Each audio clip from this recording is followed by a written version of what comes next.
till What you're, is like, the point of being a YouTuber if you haven't sold your soul Exactly. to Google? Exactly. What's the point? Rice field, rice field, rice field, rice field. That's a good start. that's gonna be the cold. Leave that in. The One Piece. The One Piece is real. Can we get much higher? All right, Joseph. Hi. Don't ever call me that again. Yes, hello. How you doing? I'm Thanks alright, for man. coming in. Thanks for coming in into the new Drink Sake studio. Hell yeah. Is this the new Drink Sake studio? This is the new Drink Sake studio. Are you sure this isn't the Geeks Plus studio that has been used 3 times? I've claimed it now. That's my Oh, own. okay. You can see the straw hat here. Oh, okay. Let me wear that. Oh, then. let's There we go. Oh, we're on theme, bro. I have to. It's the One Piece podcast. Let's go. There we go. Well, it suits you pretty well. Thank All you. right. Well, today for the first time, in a tradition of the name of the podcast, Mm-hmm. I have actually brought some of the name. Okay, beverage. yeah, I was gonna say, like, you have a podcast called, this is called Drink Sake, and I don't think I've seen you drink sake. It is a bad time. So I'm actually gonna. I ordered, like, I got some of the actual Sakazuki cups, which they use in One Piece to, Oh, nice. become brothers. Yeah, so I yeah, thought, that's the spirit of the podcast. Right on. Kampai, become brothers. Thank you. Let me get some too. It is 3 in the afternoon, ladies and gentlemen. That is the right time for some sake. Yeah, cheers. Kanpai. Yes, kampai. Mm. That is good. Oishii. There's the good Furusato Noze sake that you can get here in Japan. So one of the maybe the only upside of having incredibly high tax rates in Japan. What, the Furusato Noze? The Furusato Noze. Is it bad that I haven't signed up for yet? I think so. I Yeah. did it the first time this year, and I was like, I've just been missing out on free stuff. Like, Do ever since you moving want to Japan. explain to the audience what the Yes. Furusato Noze even Yes. is? So basically, Japan has this system where everyone who pays taxes has the right to have a certain percentage. I think it's like there's like some weird formula behind it, but it's like roughly like 15% or 10% Right. of your expected tax payment that you can basically order food and like they have a lot of stuff on these websites. Yeah, you can get like food, Yeah. drinks, you can some places and the whole point is that like it's also supporting like local like makers and like farmers and agricultural places and Exactly. stuff like that. So right? you get like really nice stuff, but Yeah. it's like severely overpriced. So you get Yeah. like 500 grams of tomatoes for like 10,000 or 20,000 yeah, yen. yeah. But the point is, like, you get a little bit for free because you can basically write that off your taxes. But then you basically, it's more like, yeah, I think that's the idea, is like you make a donation to like some of the, like countryside, like cities and farmers support them. It's basically the way to like for people like city folk to help the country folk Yes. in different ways Yeah. while also, helping the economy in one way or another, Yeah. I guess. I I mean, mean, it's cool. You should do it. I It's should, really yeah, good. because I've seen like my friends like get like boxes and boxes of like vegetables and like fruits, and I would do it Yeah. for fruits actually, because if there's one thing in Japan that I miss doing is eating fruit. I feel like it's so expensive It's here so too. expensive. Like they only have these insanely fancy apples that cost Yeah, the like, Fujiringo, yeah. right? Which is like 260 yen per apple or something. I think it might be even more. I mean, some of them like are, the yeah. big ones. Well, like right now it's January now. I'm sorry for dating the episode, but like right now in Japan, what? right now in Japan, it This comes out in August. yeah. It's like 2027. It's like right now, strawberries are in season, and there's like a ton of different like strawberry brands, and some of them you can get like it's like a pack of like 12 or 15 strawberries for like I don't know 500 yen or something. It's pretty nice, and then you can go to like the extremes. You can get like Amao, which is like the fucking Louis Vuitton of strawberries, and they're like I saw one. I went to a supermarket yesterday. I saw a packet of five strawberries for 1,700 yen. Actually, okay, so that's like what, like $12 ish. You were rough, yeah, USD. It's Yeah, like, whatever the yen is like. Yeah. This like at Yeah. the moment, but it's great. Like, have you seen those videos on YouTube where it's like, oh, didn't Ludwig make more like I don't remember like buying the $200 melon or something, and there's like these extravagant. Aki did a video where she bought like I think she spent like it was like $500-$600 worth of fruit and made the world's most expensive fruit salad. Oh my god, was it good? No. That's the thing, right? That's the thing. It's like I taste tested all of them as she was cutting them up, and I'm just like, it's good, but I would not pay this amount. $200? No, it's ridiculous. God. She bought like a melon for like it was like $200 or something, and I'm like, it's good, but I wouldn't spend $200. Do you feel like that's part of like how big food is in Japan? And you know, like the way to flex here is not to buy a car, but it's like to buy like $200 strawberry I don't even know if it's a flex. I think it's just marketing, right? to do it. But I mean, you know, not to like, you know, fucking shoot down Japan right off the gate, but like, you know, there's It's a lot of Japan podcast. So we're just warming up. But like, you know, if there's one thing that I have noticed is that like in Japan, you can sell any kind of mid as long as it's marketed correctly. Good. You know, like you can like, you know, the one. Can I go on a little bit of a rant Yeah, here? go for it. The one that I never understood was those like onigiri senmonten. Oh, where they like custom make rice balls. Yeah, there's like these specific stores in Japan that specialize in onigiri, like rice balls. And it's like, there was a store, I think it opened somewhere in central Tokyo, where the opening day that this place opened up, mind you, they only sell rice balls. There was an 8-hour line. I'm like, dog, the hype's real. make it yourself. Okay, maybe you can confirm this to me. I've heard from sources that, you know, like a very common practice is that the stores here, they just hire people to wait in line. They're called sakura. Sakura? Yeah, they're called sakura. Really? The people who are hired, they're paid by the store Yeah. to line up to make it look like there's huge hype around it. They're called sakura. You gotta know that like Japanese people have this like natural instinct when they walk past somebody, like some store or something, and it's like lining up around the corner. It's like, better line up there. I don't know what they're selling, but we better get in. On the hype. But if there's a line there, then that must mean it's good. That must mean it's really good. And it's like, no, there's lots of lines. Sometimes There's lots of lines in Disneyland. And it's not fucking good. The one like good line I've ever been in was like for this really crazy ramen store in Shimbashi. Okay. And I was like, because I hate, especially for food, I'm like, for a ramen, like you're in there for like 10 minutes, I'm like waiting for an hour. But that was legitimately like really good. That was pretty good. Yeah, I've lined up at a couple of like restaurants and stuff like that. Like, you know, there was this like really nice gyoza place up in Utsunomiya. Oh, okay. Up in Tochigi, because Utsunomiya is known for gyoza. Yeah. And there was this one gyoza place that was highly regarded as one of the best gyoza places in all of Japan. Every day, it only seats like, you know, it's one of those typical ones where it only seats like 6 people. Like 2 or 3, yeah. They only have 2 things on the menu, and there's a 2-hour line. And I was there with my cousin, and we were like, all right, you know what? We're here all day. Let's go check it out. Legitimately, some of the best gyoza I've ever had. Nice. So I'm like, all right. I feel like that's always a great sign if they only have like 1 or 2 things on the menu. Then you know, like, that's got a slap. Yeah, of course. Yeah. Of course. All right. We're not talking about Japan. We're talking about We're One talking Piece. about the One Piece. So, Joey, I gotta call you out a little bit. I do know. I do know you're actually. I'm busting the bubble of many people. I get a lot of comments. I was like, oh, you should talk to Joey about Egghead and Wano and Elbaf. Yeah. And I'm like, I know those words. I've heard them before. So why don't you tell me and the audience a little bit? What's your One Piece journey in life been like? Well, I grew up with it. You know, I grew up when I was in primary school. I grew up watching it on TV. Nice. So that was pretty epic. I think that was during I'm thinking that was back when I was in like 2nd or 3rd grade. So I was 10 years old. So 20 years ago. You watched it in Japanese? I watched it on Japanese TV on Sunday mornings. Did you have that in Australia? No, in Japan. Oh, you were in Japan. Yeah. When I was visiting like my grandparents and stuff in Japan, like all I can do is just like, you know, because I was staying at the countryside at my grandparents' place, and there's like, you know, to illustrate how much of a countryside this was, it was my grandma's house, and then it was rice field, rice field, and then my neighbor's house. That was like a kilometer away. It's legitimately like 500 meters away. Oh my so God. I was in the bumfuck middle of nowhere for like a month, 2 months straight. So naturally, what do? You wake up in the mornings and you just turn on the TV, and you know, on Sundays and Saturdays they would play anime, and One Piece would play during those times.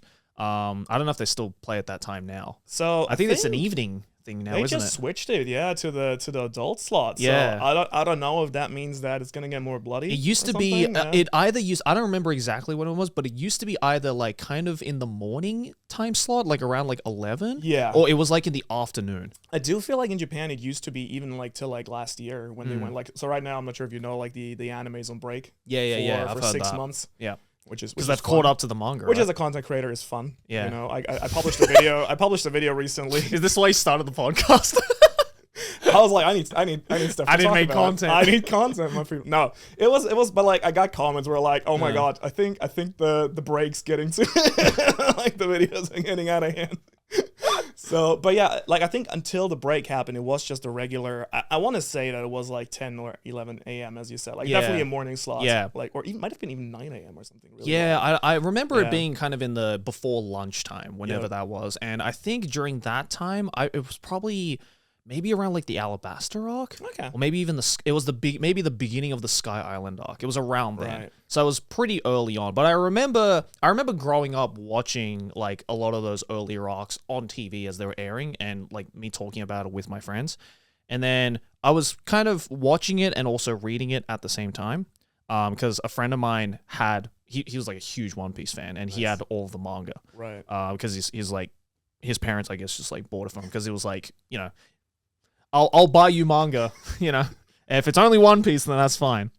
So I read it and watched it, and I haven't read or watched it since Dressrosa. Punk Hazard Dressrosa. Which is what, like, which is 10 years ago? well, yeah, it's really crazy for me also because I remember, like, I got into anime manga. I'm not sure if we talked about this, like, fairly late. Like, I actually did watch, like, same age as you were, like, 10, 11, also at my grandma's place. I did watch some anime here and then, but it was, like, an episode of Naruto here and an episode of Pokemon or One Piece there. Yeah. So I only got into anime, like, during university because, you know, like, who likes studying, right? Like, that beat me in the butt a little bit. Yeah. But, So I caught up pretty quickly to One Piece at that point, like binged it, and that was, I think, roughly when, like, as the same time, like Punk Hazard, like end of Fishman Island, Punk Hazard, and Dressrosa. And I remember very clearly, like, and I was like in university at that point, and yeah, like Dressrosa, that was where the anime was at that point, like when I was like completely like watching it on a weekly basis. So the fact that you say that now and it feels like it's probably like 10 years ago or something. Yeah, I think it was like really messes with my mind too. Yeah. That's such a long time ago. Yeah, because when was Dressrosa? It was like maybe 7-8 years ago? It's probably going to be somewhere on screen. But yeah, a long time ago, basically. I mean, in the manga, it's probably over 10 years ago, honestly. Probably. Because... So Wano, which is like the Japanese themed like arc that they had, like that ran for almost 4 years. It was like the longest arc. Yeah, right? and then there was like Ekid Island, like after that. Before that, it was Whole Cake Island, which was like 70 chapters. Is that the one with Big Mama? Yeah. Yeah. See, I know the characters. Yeah, there was like Zoe in between. So yeah, like I feel like 10 years seems pretty reasonable. I would not be surprised. Probably. Yeah, it's probably been about that long. Yeah. So. Yeah, different. Which is why, you know, I'm sure, audience, you're thinking the same thing as me. Why the fuck is this guy on a One Piece podcast? Well, you're the anime. That's the question I asked Ohara. I was like, "You want me on a One Piece podcast?" Yeah, dude. Of course. Of course. Like, okay. So I will say we end up talking about One Piece surprisingly more often, despite you not being caught up. That is true. Yeah. Yeah, Ohara kind of uses me to like kind of reflect on the earlier arcs. On the past. I think that's because I think that's fun. Especially, I'm obviously going to be very careful. I mean, I know you've been spoiled to a certain degree about some things. Oh, for sure, yeah. I mean, like, it was pretty impossible. I mean, it's fine. It was pretty impossible to avoid that. Yeah. But I think it's like really cool because a lot of stuff, like without going into much detail, like a lot of stuff has happened in the manga and the anime, of course. Where like a lot of the stuff that you talked about that you watched, like Skypiea and like all these early arcs, suddenly they have like this completely different lore context. Yeah. I heard about that. Like, I obviously haven't been spoiled on the details of the later arcs. Like, I obviously know about, like, you know, Luffy's Gear 5 and, you know, all that kind of stuff. But like, I also heard from, I think, you and a couple of other people who are kept up to One Piece that like there's been recent developments in the story that has made fans kind of go back to the older arcs and almost recontextualize it. No, that's exactly what's been happening, actually. Like, which is so cool. I remember, I'm not sure if you, like, how much you, like, again, if you watch it as a kid, I don't know how much you remember of Skypiea particularly, but it was, like, usually an arc that people were like some people were like, oh, it was fun with NL and all this stuff. Some people thought it felt like filler. Yeah, it was fine. Like, now it turns out it might have just been, like, the most important arc in the entire story. Okay, because I've always said that Skypiea was my least favorite arc. Yeah. Just because NL, to me, was a villain that I felt had a lot of potential to be a really memorable villain in that arc, but just kind of fell short. Like, you know how like for me, like especially the earlier arcs of One Piece, you know, it kind of played the formula of like, here's the arc, here's the new place, here is the villain of that arc, here is the new character that is introduced to that arc that is related to this villain, and then shit happens, character developments happen, backstories happen, and then ultimately the bad guy is killed, Right. or like, you know, defeated. Yeah, the classic formula. Yeah, the classic formula, which is completely fine. It works. I love it. But you know, I think especially because it came after Alabasta and Crocodile, who is like one of my favorite characters in One Piece. So It just felt Enel's fight with Luffy just kind of felt underwhelming at the time. I can totally see that. And I feel like you're not the only person. Yeah. Like a lot of people had that feeling, and then it was like in retrospect. Yeah. Oh, what? So for like again, minor spoiler because you already know about Gear 5. Yeah. But there is like the first. Have you seen the panel where Luffy like in front of the moon, where like he awakens? Yes. Like it was everywhere on Twitter. Yeah, right? yeah, Like really yeah. hard to avoid. So that there's like a panel in Skypiea with the exact same pose, Luffy's shadow. Oh, in the Nika really? Pose. Yeah. Oh, wow. So, and a lot more stuff, which is like really cool. Damn. So I'm kind of curious, was it for you, like, did you catch up to the story? And then it was, because that happens to me with a bunch of other anime where, like, for example, My Hero happened to me. Like, I caught up with the manga, and then I just, like, it was never like, I'm going to drop this now. I don't care. It was more like, I caught up, dropped, like, and then just never bothered, like, never got back into it. Yeah, I think it's the problem that I have with a lot of like really long running series, especially. I had the same problem with shows like Bleach as well back then. Like, you know, I read Bleach up until a certain point. I think it was up until around like the end of the Aizen fight. Right. And you know, that was kind of a low point in Bleach as well, if you know anything about that. And I think a lot of people kind of like dropped off from Bleach after a while. But then I came back to it after a while. But it had been so long since I had read it that I had to go all the way back to the beginning. And that thought was very daunting for me. To, like, And go the same back thing through with One everything. Piece is that like, you know, I still remember a lot about different arcs and different characters because it's a series that, you know, even though I don't often talk about it publicly, I fucking love One Piece. You know, it's a great series.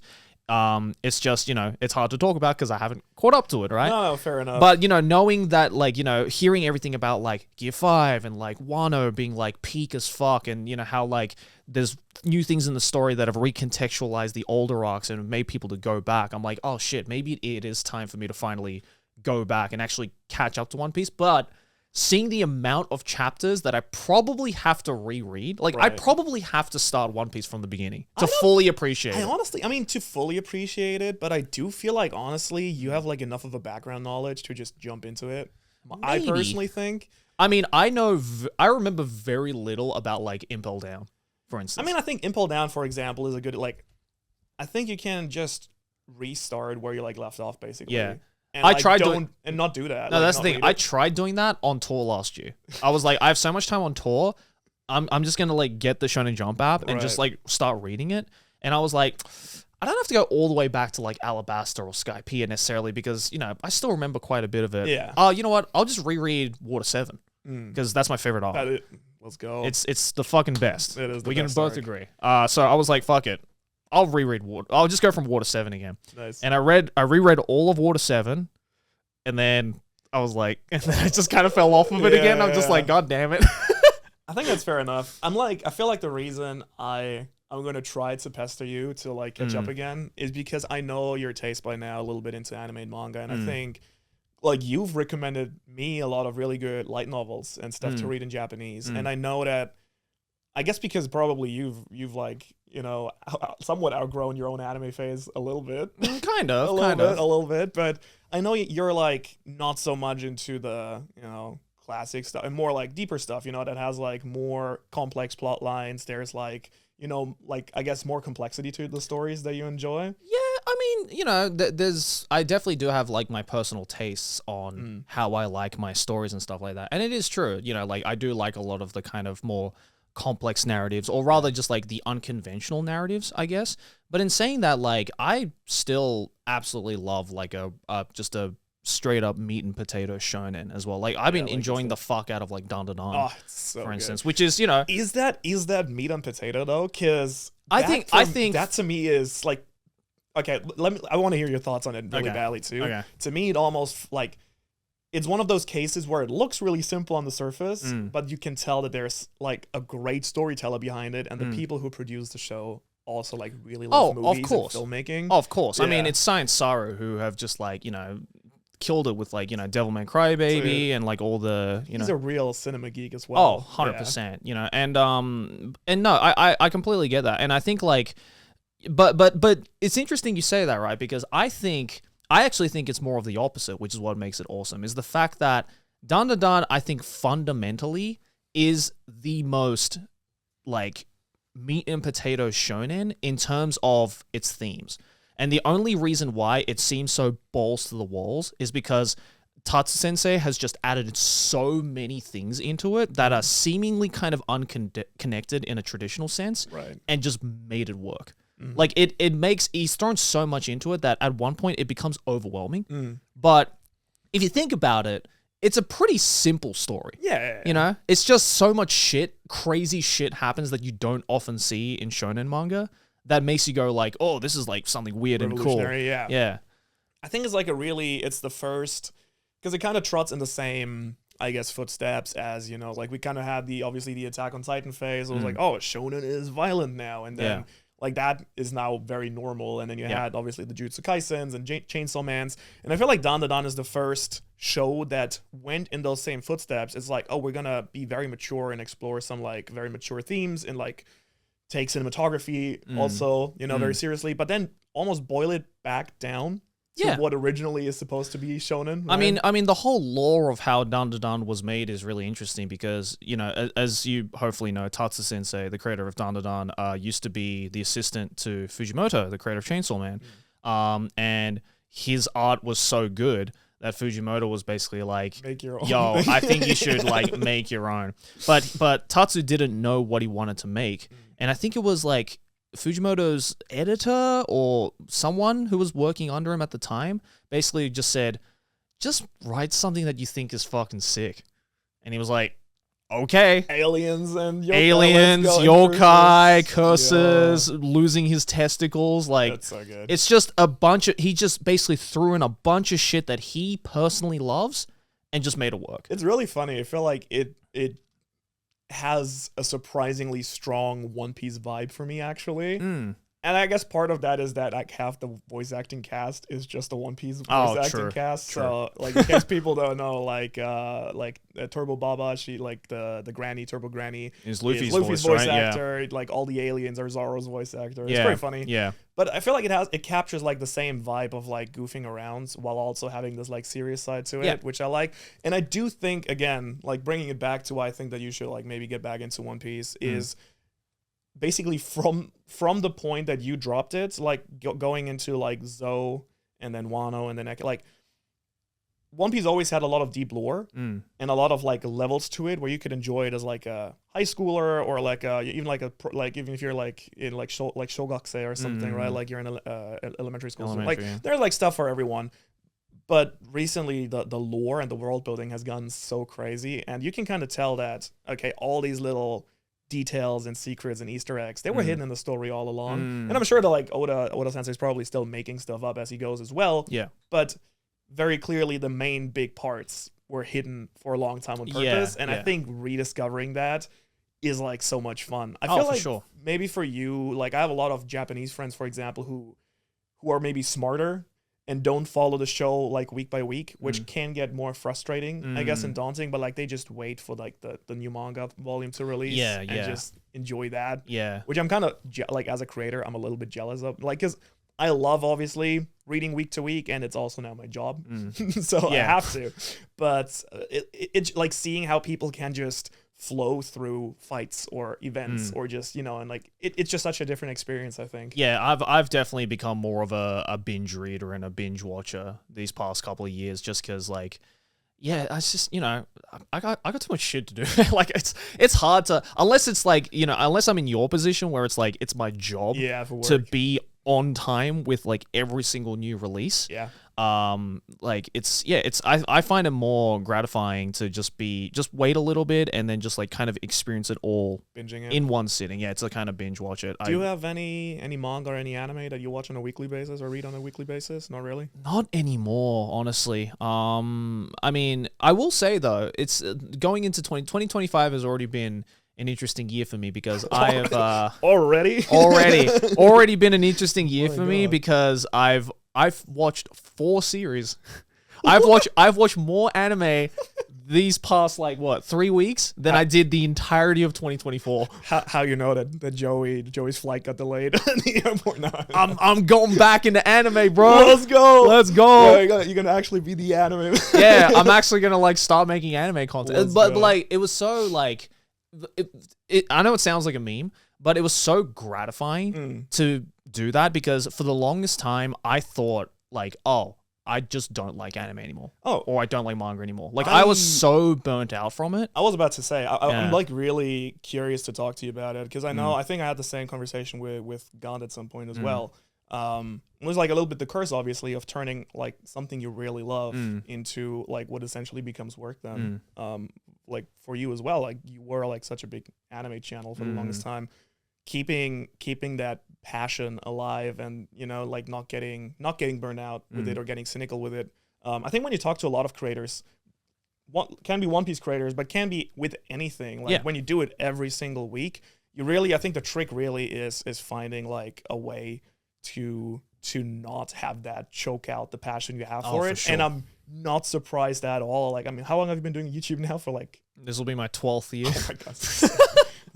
It's too long. Double the time that I have. Actually. Oh my god! I feel even 6 years feels insane to me. Yeah. Just wait for another 6 years, bro. You'll feel it. My god. No, but I definitely 2 or 3 years ago, I definitely had a phase where I was also oh my god, am I falling out of love with One Piece because I'm just overanalyzing the shit out of it right now. And I really had to create space for myself to be okay, I still want to read this as a fan and enjoy the story and you kind of have to adjust almost your content to it.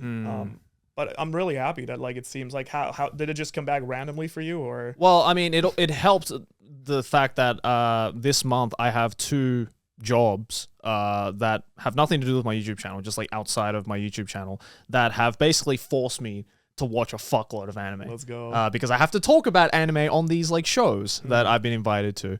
So I've been invited to go on these shows to talk about anime. I just recently finished a job with Shonen Jump. All right. Where I had to talk about a bunch of new and old shonen series. For their stuff? Or? Yeah, for Jump Festa. Okay. So I had to go back and reread Prince of Tennis and Blue Exorcist. Rurouni Kenshin, but then also catch up to the newer shows like Kaiju Number 8 and stuff like that. And at first, it kind of felt daunting, looking at this list of shows that I needed to be able to talk about in varying detail. So, and again, I was still at that point where I'm oh fuck, I don't want to get burnt out from this shit again. Right. But I don't know. I had a lot of fun.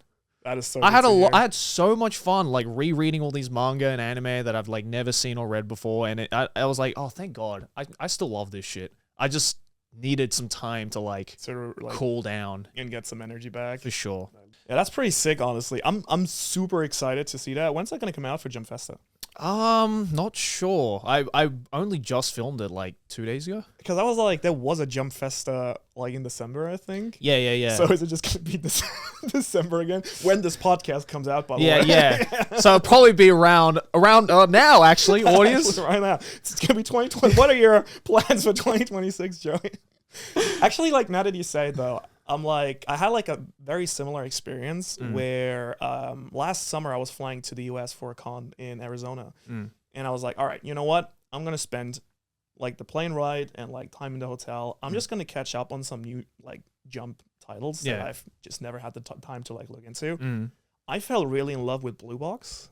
Have you read that? Oh, it's so good. It is so It's good. so it's like it's not even a rom-com anymore. It's a sports manga. What I'm like, I had like almost the opposite impression where I was like, why is this in Jump? Like this is just straight up a shoujo manga. Yeah. It felt like, but it's so good. It's so cute. So it's really really good. Yeah, Yeah. like people. I think there is an anime now. I haven't watched the anime. Is it this season? I think. I think yeah, it's running right now. Or Yeah. something. Yeah, super Yeah. good. And then the other manga that I've been like completely like crazy about is Blue Lock. Oh really? Yeah. You know what? It's weird. I was really into Blue Lock maybe around. I think I read the first like 3 or 4 volumes, Right. and I was kind of into it. And then there was just kind of a point where I was like, "All right, come on, Get to it. get on with it." It's like we get it. I don't know. It's maybe it's weird. Like I'm for one, I'm very particular when it comes to sports manga. Right. It doesn't even have to be a sport that look like personally speaking, I'm not huge into soccer, Right. football, however you want to call it. Yeah. Yeah, my bad. No, But you know, I mean, like I love, you know, what's the face? Oh my Slam god, no, Oh. the famous soccer manga. Oh, the old one. Oh, Yeah. Oh, Oh my god, what the hell is it called again? not King of Tennis. Oh my god. The Prince of Tennis, Jimmy. Yeah, the one with the black Sasuke hair, right? What's his name? Yeah, the Boruto Tomodachi guy. Yeah, what the yeah, fuck's yeah. what the fuck I is know it who you mean, called? though. Oh my god. Captain Tsubasa. Oh Thank my, you. thank you so much. Captain Tsubasa. Yeah, like Captain Tsubasa. Fucking love that manga. That's all soccer. Even like Inazuma 11, which is like a little more on like it's like I haven't seen that one. More like- does it have an anime or is that just? yeah, it's an anime okay. and manga, but it's more kind of geared towards like younger kids. Okay, that it's makes on like sense. Koro Koro. I don't know what it is about Blue Lock. Like for me, I've just like been devouring it. Like The manga, right? yeah. Okay. Yeah. It's- What do you think of the anime? Oh, I mean, I love the memes. Yeah. The PowerPoint presentation. The PowerPoint memes. Yeah, it's so like I don't understand how stuff like it's the same thing with like a few shows where like during Jujutsu Kaisen, for example, when the last season was running, like the animation was really good, but like there was all the news about the animators being overworked, obviously, and I'm like.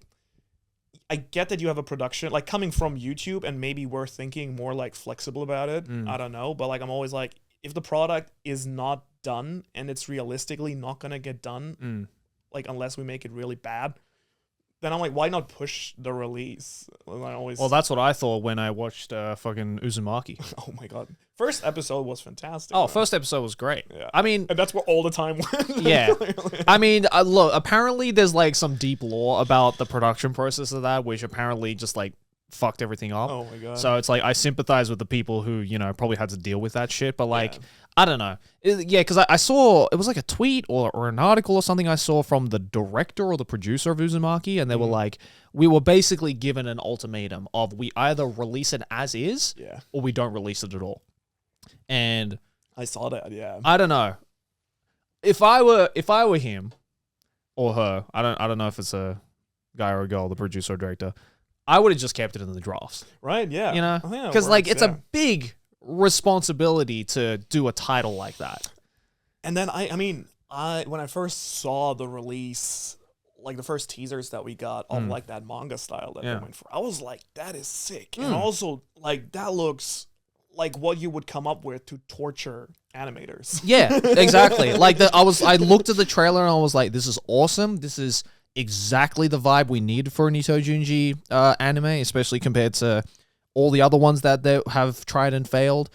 But I was like, my God, I would not want to be an animator No. on this. But I'm always feeling like bad for the mangaka themselves too, because I think like for them it's usually so like I think that's a good bridge back to One Piece in a second, but like so close to heart, like giving out your own IP, your own story, and like trusting it to someone else and being like, hey, okay, I trust you with my baby here. Yeah. Make something nice out of it. Yeah, and yeah. It gets butchered. Like that kind of sucks. I feel like Yeah. I mean, I guess a more positive case and maybe a good segue is the live action. Do you watch the live action? For Of course. One Piece? I fucking loved it. That is crazy. Like, I've seen probably unfortunately, I've seen every live action anime ever made. you watched the Attack on Titan one? Of course.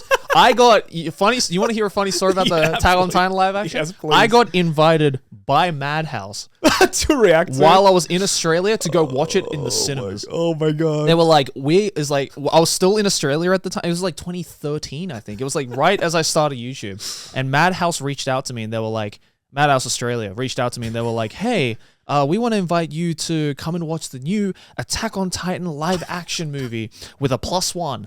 And I was like, oh, sick. I wanted to check this out. This will be dope. So I invited my friend from uni, my best friend from uni, Michael. Shout out, Michael. And we went to go watch it. And by the end of it, as we watched it, you know, it's dog shit if you've never seen it. Credits are rolling, and I just turned to Michael, like, what the and he just looks me in the eyes and he goes like, I know we watched this for free, but I want my money back. It's so bad. It is so So bad. compared to that, I would say legitimately the One Piece live action shocked me with how good it was. I thought, you know, when you think of a world and characters and just like a setting like One Piece, and just knowing the fact that it is a shonen manga and anime, right? Which time and time again, it has been proved with shows like Fullmetal Alchemist and Bleach that when you throw it into a live action setting, it does not work. It just looks like cosplay. Yeah. So I thought, but there was a part of me as well that was like, okay, but it's not a Japanese production. It is a Western production. Because having watched every single live action anime now, at least that I'm aware of, the main distinction between a Japanese production and a Western production is a Japanese production nails the look, Right. but fucks up the story. A Western production nails the story, but fucks up the vibe and look. Right. Right? And we've seen that time and time again. Sometimes there's rare exceptions like Cowboy Bebop where both are kind of just mid. But so I thought like, oh, you know, the Cowboy Bebop live action was like just okay. You know, very controversial take. Uh, I think in retrospect, it wasn't actually like as bad as people said it was. I think everyone was just insanely hype the Cowboy based Bebop on one? the teaser and the trailers Yeah. that we got, and then Yeah. it just did not live up to that. Yeah, the marketing, I think, kind of shot itself in the foot. Very much because so. there was a lot of aspects of the Cowboy Bebop live action I really enjoyed. Like, you know, the casting I thought was really, pretty good. really good, you know. The guy who played Jet was, like, amazing. So good. He nailed it. He nailed it. Even what's his name who played Spike was, like, really, really good. Yeah, no, I feel like the acting was all pretty decent. Yeah, and then but like the things that kind of just like, you know, gave me kind of an ick with the live action for Cowboy Bebop was just like, just some of the writing, you know? Well, I feel like they like changed some weird things about the story. Yeah, like that Faye didn't- was like a yeah. lesbian now, and I'm like, that wasn't necessary. And like, also there were just so many parts where I'm just like, they were writing it, you know, I always said the writing in the Cowboy Bebop live action reminded me of the writing in a lot of Marvel movies, where they just kept throwing in like dumb little one-liners that don't add anything to the story, that just got really annoying and corny and cheesy. Just for the gag. Just yeah. for the gag, and they were just like, oh, we're just a couple of hooligans just like trying to make it out. And I'm like, guys, stop. Just stop. Like, Please don't. just stop Those giving are me worse. these shitty, corny one-liners. Like, this isn't a fucking Arnold Schwarzenegger movie, Yeah. right? Like, just give us the good story that Cowboy Bebop has. So when I went into the One Piece live action, you know, we had just come off of the back of the Cowboy Bebop live action, so I was like, ugh, this same thing might happen, and the One Piece fans are not going to be happy. Yeah. But shocker, it was really fucking good. It was pretty good. I really enjoyed it. I actually met the actor who played Mihawk. Oh, he looks super like He was fun so to g- talk to. Yeah. He was If you're watching, yeah, please come on the podcast. Yeah, bro, shout out. Like, I met him at Aki and I went to a convention last year in South Africa because, you know, the entire, or like 90% of the One Piece live action was shot in South Right. Africa. So I went there and I saw this guy and I'm like, that guy looks familiar. Yeah. And I went up to him, I'm like, you played Mihawk in One Piece live action, right? And he was like, yeah. I really put my career on the line for that shit. Did he say that? Oh my god. And I was like, well, dude, It paid off, It worked dude. out. Yeah, It you were paid off. really good in it. Yeah. Yeah, he nailed it. Yeah. I think the costumes look pretty sick. They did change like certain things from the story. Like I'm not sure if you like noticed as much as maybe like. Oh, I definitely noticed. But for example, like the world itself, like it has a lot more of a modern vibe to it. Like there's like electricity and stuff, which not that there isn't electricity and stuff in One Piece, but like there aren't like neon signs and stuff like that. So they kind of like gave it like its own little flair, which I thought was pretty good. Yeah. I personally think, like I went into it very scared because I felt like a bit of like a bit of a douche, but I felt like very protective of like the story I love so much, and so I think you and everyone. I was like, I just went in with the expectation that they would fuck it up so bad. Yeah, I think everybody did. Yeah, and I was like, it was like such a relief that they did not. But I also will say, I feel like it seems like the second season of the live action, like it might come out even like later this year in December. So when this podcast drops, and I am. You know what? If I wasn't scared of the season 1 dropping, I am most certainly scared of season 2, because how the fuck are they going to do Chopper? I was about to say the real challenge is gonna come now because they didn't have to do any of the Logia fruits yet. Yep. That's gonna be like Smoker. Yep. Like, ooh, hit or miss. And then Chopper, I'm very curious. Same like. The thing is with One Piece, obviously, like the beginning is the most normal part of the entire story. It just gets more and more crazy. Yep. You reckon they're gonna go up to like maybe Alabasta? So I think they already said that it's not even going to go up to Alabasta. Oh, really? I think it's going to... Okay. Ooh, I might say something wrong here, but I do remember like I personally thought that would be the logical next step. They're splitting it up even closer. I felt it might be Drum Island, actually. Oh, really? But I might be saying something dumb here. But like I remember thinking like, oh, we're not even going to go that far yet. Right. So... I feel like that could go either direction, where either it's a good thing that they're actually taking their time, but by that logic, they're also like, I guess the live action is going to take as long as the actual anime to ever get somewhere. Yeah, I mean, like, there was a lot of things about the first season that I really, really enjoyed. You know, obviously the casting was good, the choreography was good, the CG wasn't as bad as I thought it was going to be. I thought they did a good job. First of all, well, there was a lot of money that they put into those episodes. Oh, for sure. Like the budget was like $100 million per. Again, I might be speaking out of my ass because it's been a while, but I feel like I remember it was like almost $100 million per episode. God damn. But I think something that they did really smartly was, for example, for Buggy, I was very scared how they're gonna do the detaching. They just used lighting really smartly, like shadows and not just. Do that, right? Yeah. I'm like, and you can sell a lot of effects really well if you're just not like 100% clear what you're seeing right now. Although I will say, the funniest part, and I think the weakest part of the live action was just like, I don't know about you, I don't know if you thought this way, but Arlong kind of looked like a basement dweller. Yeah. Like, he didn't look as intimidating as in the anime or manga. Do you know why? There was a really good Twitter post by like a random dude, and he just kind of like he had the regular shot and Arlong was just the same size as Luffy, and then he just made Arlong double the size and suddenly everything worked. Right. But just make him bigger. Like the problem was that he was just the same size as Luffy. Yeah. Well, like in the show, obviously he's like towering over Luffy. He's like this he just buff looked dude. like a dude. Yeah. You know? Yeah. So I think that was a bit of an issue. Like he never felt like that big of a threat to begin with. I feel like those are always like those little choices. I think some stuff they nailed, some stuff but like it would have been like, I think you can't expect them to like make everything perfect in every Although aspect. I will say one aspect that I really appreciated about the One Piece live action, which I think was definitely a big risk that paid off, was the fact that they almost willingly decided to not include very specific things. Oh, that's what you mean. Yeah. I thought you were gonna say like they like kind of cast a lot of actors that didn't have a strong like role attached to them yet. No, not I think that's also necessarily. good, but I agree what you mean. But like, for example, like they didn't give Usopp his nose, or they didn't give Sanji the squiggly eyebrow.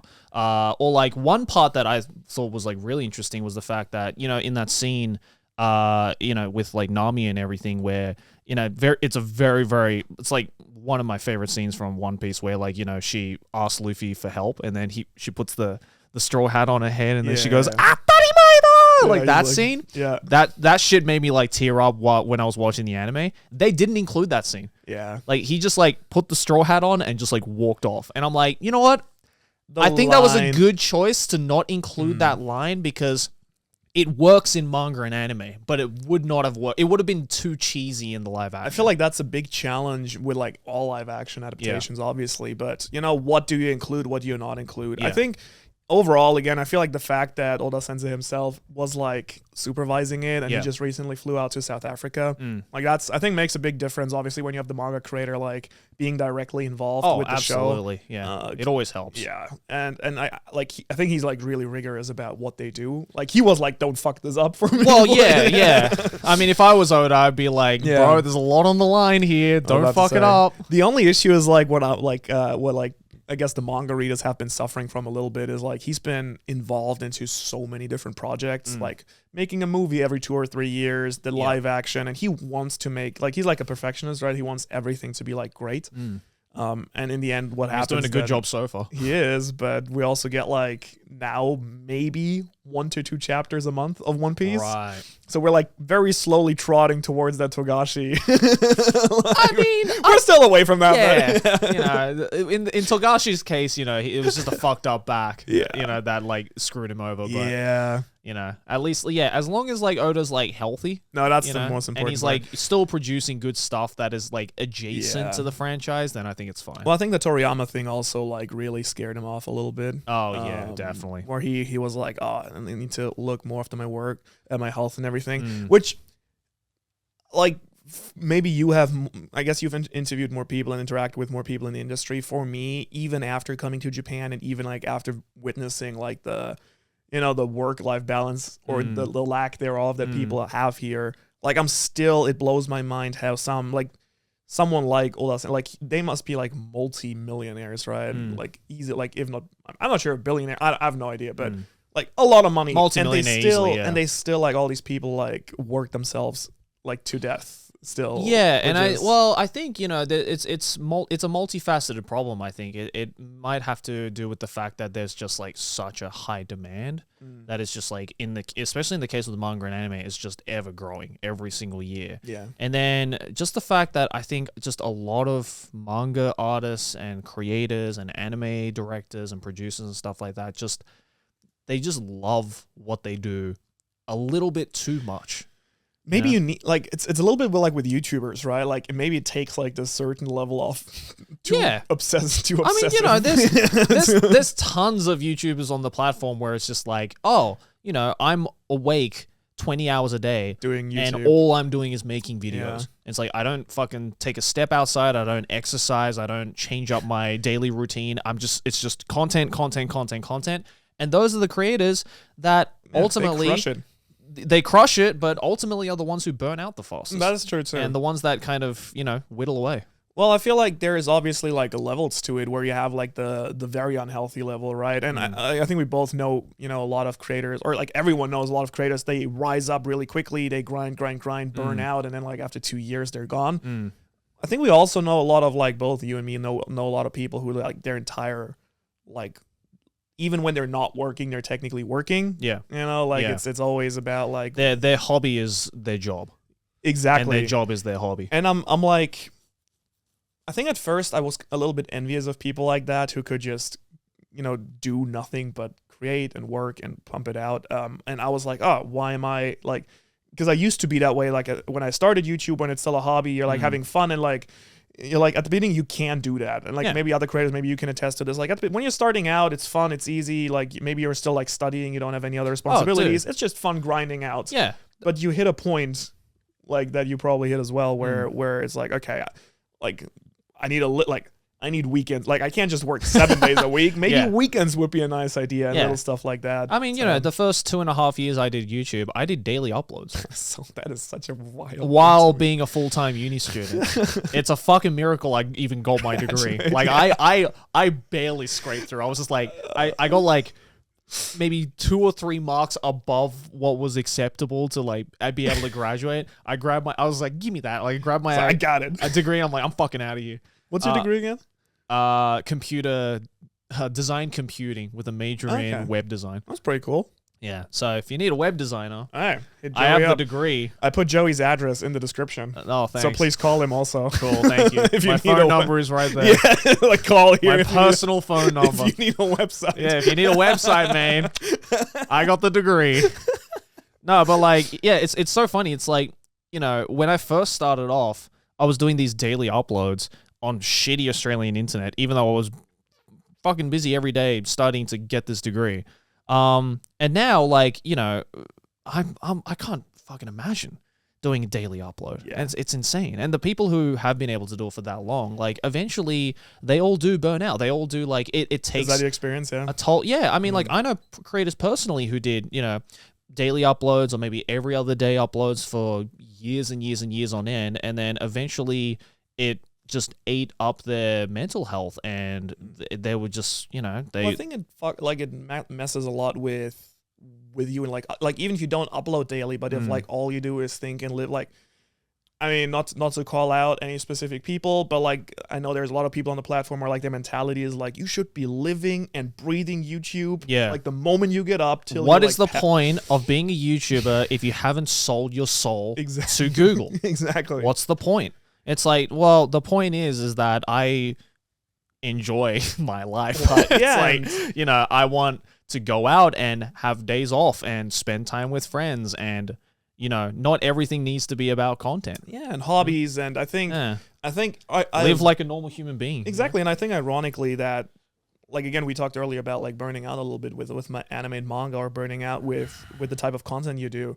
I think the secret to that is literally, you know, you have hobbies that you do, you have people that you spend time with, and that allows also you like detaching yourself a little bit from the entire like content creative system. I think is like what allows you to then actually be passionate about it and actually put out good stuff and have fun doing it.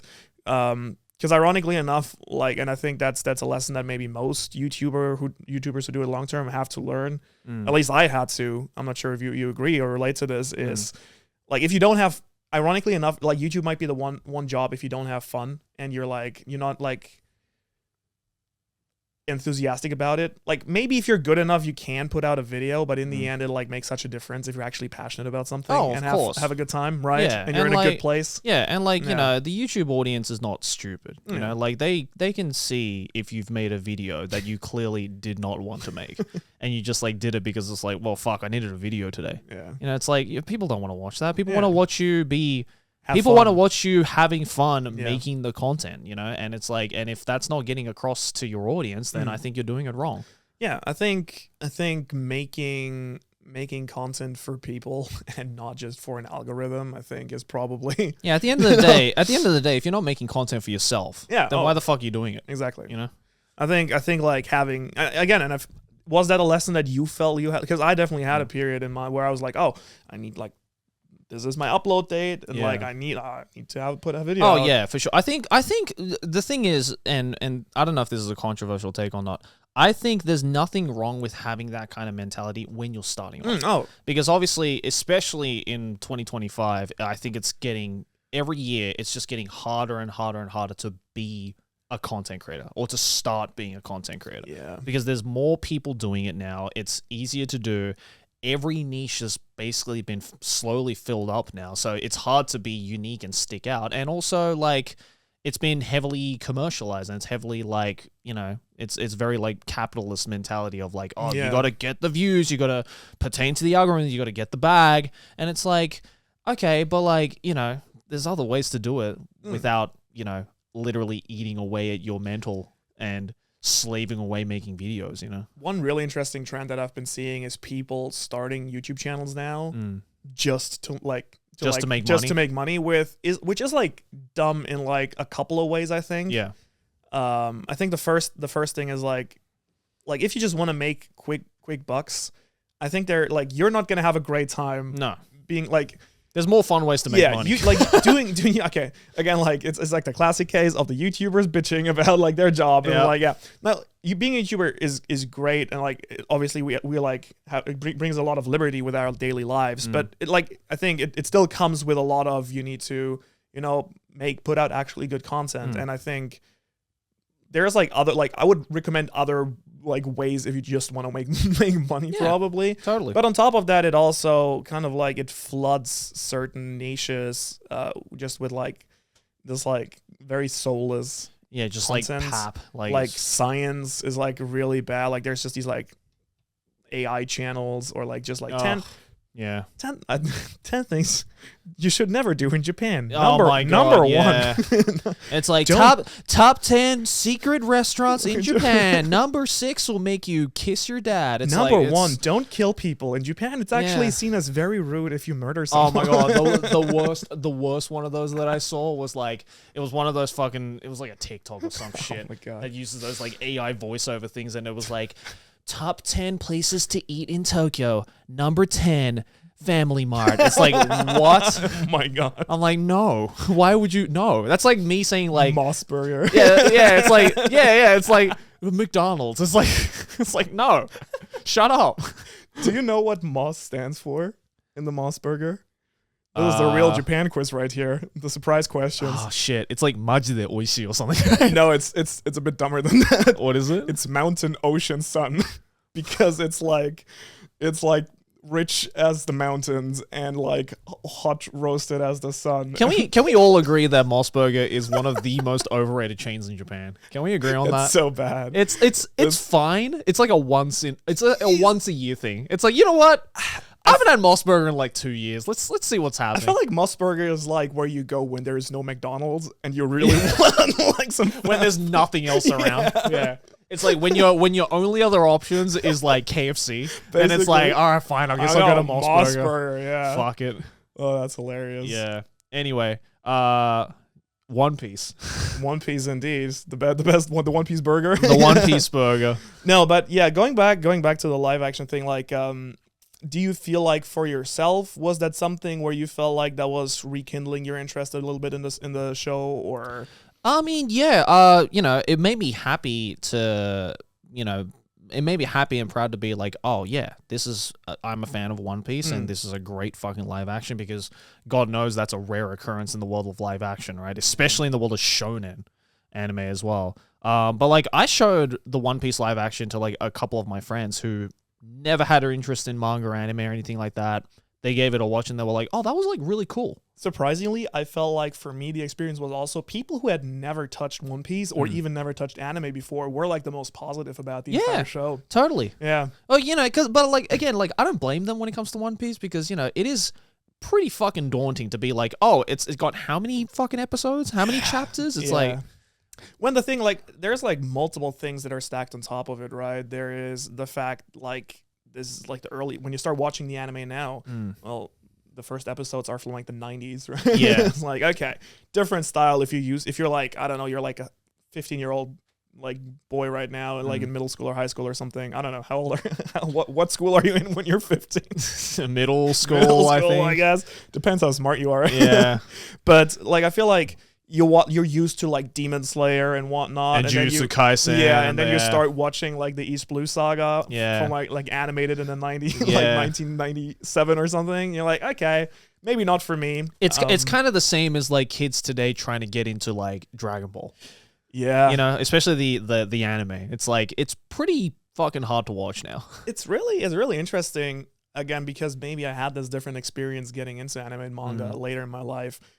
So maybe, I'm not sure if you ever had this phase. For me, like finding out that there was and this was like at a time where like I was like 16, 17 maybe. So it was right before the entire big streaming thing happened, right? And so for me, I was like still like, I was really into like TV shows and How I Met Your Mother. And that's like how I learned, basically I learned English by like watching How I Met Your Mother on like the side while I was gaming. That's really funny. like just watching TV shows like Right. Scrubs and how like all these things. Yeah. And so for me, like discovering anime, like Naruto was the first one I actually like Oh, yeah. got into. And like the idea of like, oh, there is 800 episodes of this, like, Yeah. let's go. That's like content for me to watch for fucking days. Forever. Like I can go. So interestingly enough, for me, it was almost at the beginning, like I was looking specifically, I was like, I don't want to watch a show that's over in like 10 episodes. Right. So I started with Naruto, then got into One Piece, Yeah. then got into Bleach.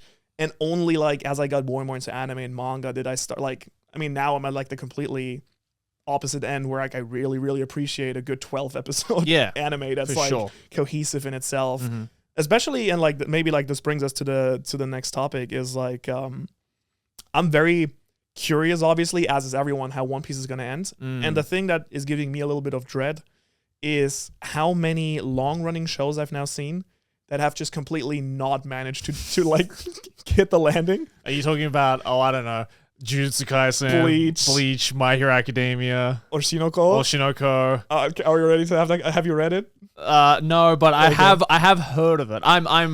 So like, you know how I've been saying, like, I've been reading and rewatching and watching a lot of like new anime and manga. Yeah, Oshinoko is one of those that I have to finally catch up on. Dude, it's okay. So all I heard is that Akasaka was just fucking trolling. He was like, I'm done with this. He's like, yeah, I'm fucking sick of this. Yeah, I wanna go and stream with VTubers. Yeah, now. basically.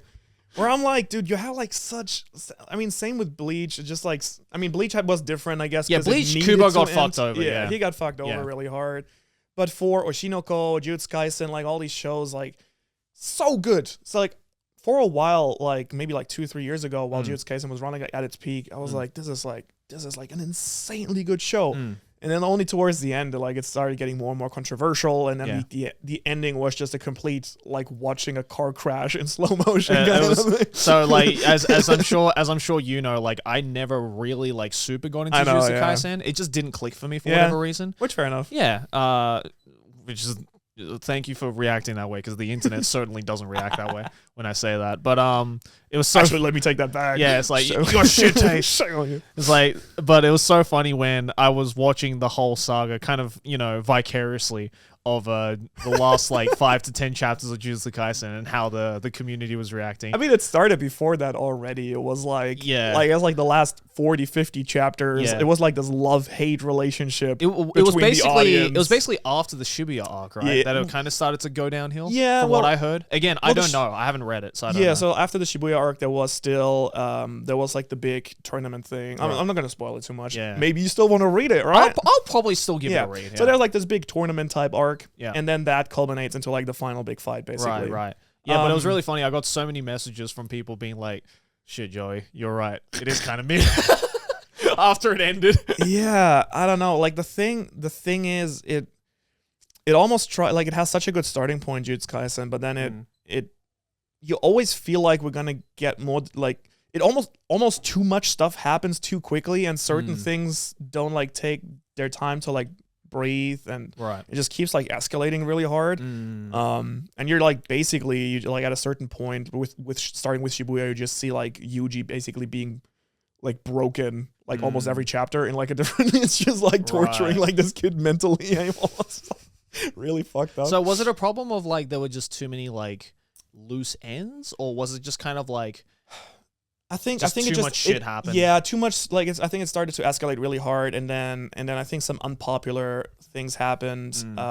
With like the final big showdown, where I think the power scaling just got like blown like completely out of proportion in like a really weird way. And then like the last 5 chapters are just the wildest stuff ever. Right. Like suddenly, like in like so many open ends, instead of closing any of them, we just suddenly end, but then we start introducing like massive new aspects to the universe that then just like never get explored. I'm like, what? That's weird. Yeah. With that being said, let me quickly refill this here a little bit. We're drinking sake on Drink Sake. Drink sake. I think you have to fill up the... Oh, yeah. No, there's still some inside. Oh, there we go. It's just a very big vessel. Nice. I did tell you earlier, but this came without a cork, which to me makes no sense. I think it's supposed to be just like decorative. Oh, no. Potentially. God, you've spilt like half that shit. It's just spilled sake. It's the crossover with spilled ink. Yeah, spilled sake. Spilled sake.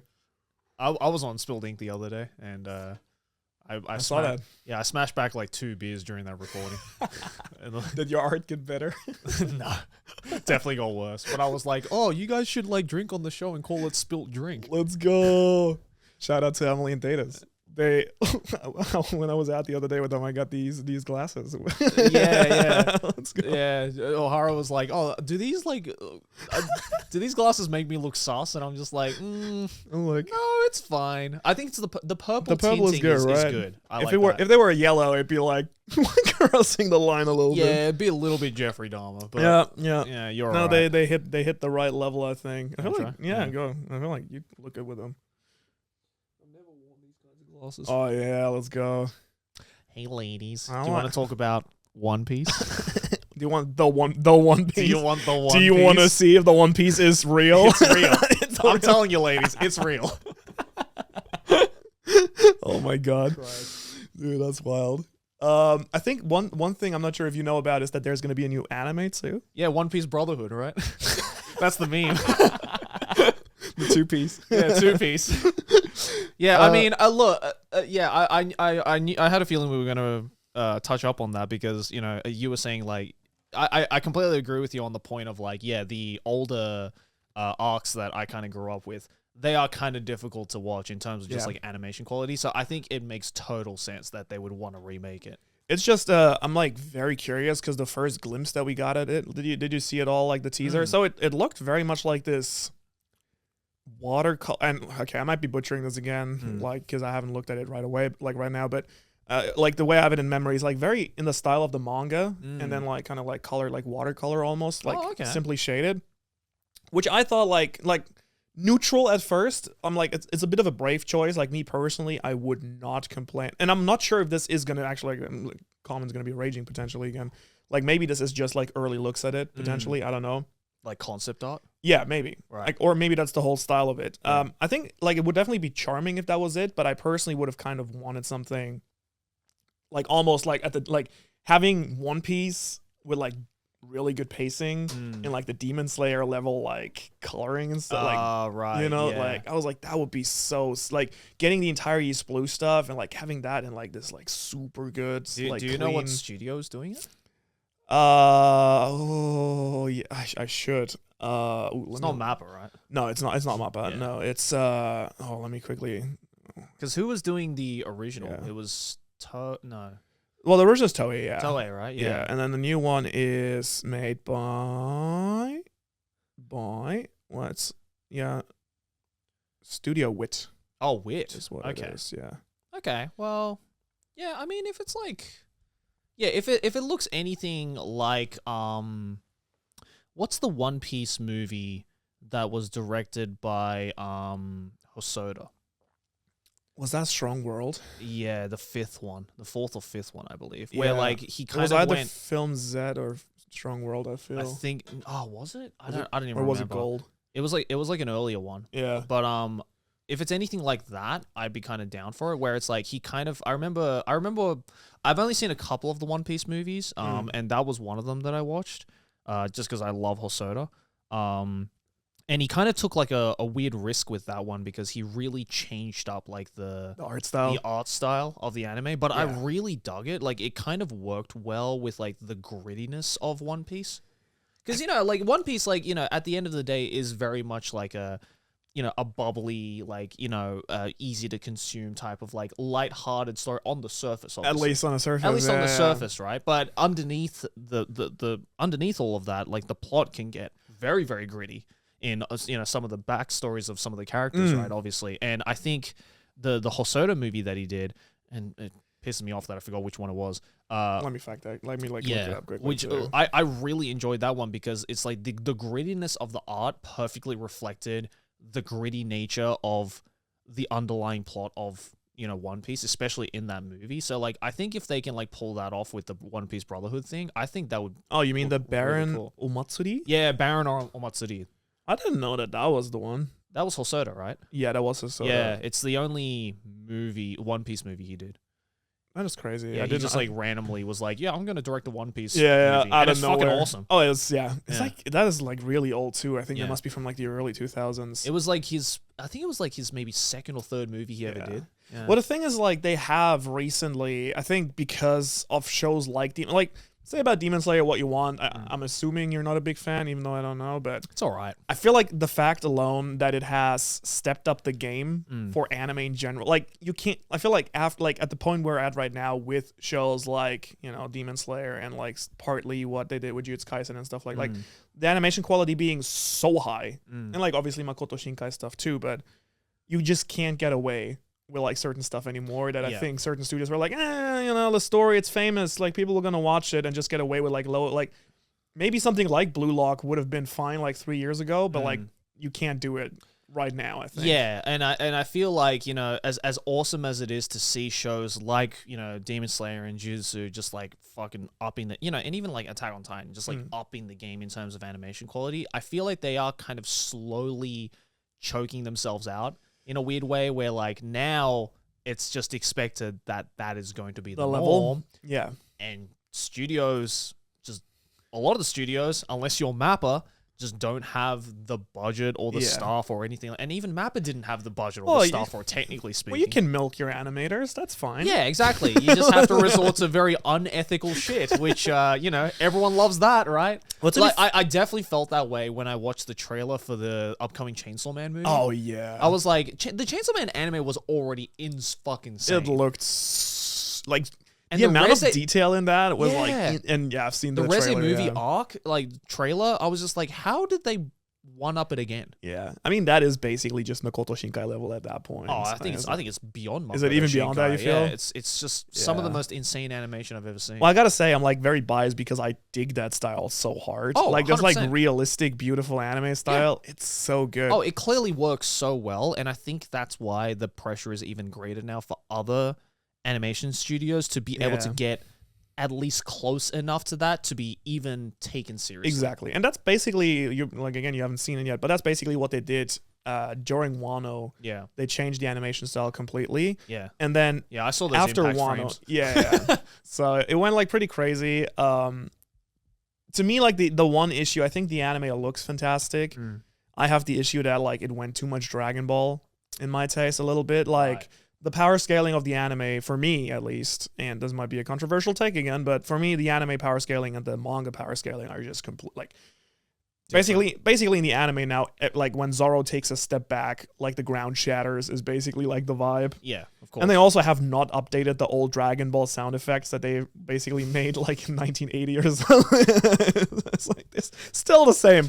The boom sound effect. It's the Dragon Ball sound effects that they then put on the One Piece manga, One Piece anime, and that just has not changed in like 25 years. I mean, I don't know. as a Dragon Ball fan, I'm not complaining with that. I feel like they could like a bit of a variety would be nice. Yeah, that's true. But the main thing is like that's why I have like such high hopes for that anime remake, just because I feel like now you have the chance to not only get the pacing right for like a modern audience, but also like meet the style requirements that like people are looking for, right? Like have it actually look really good, like have it look mature also.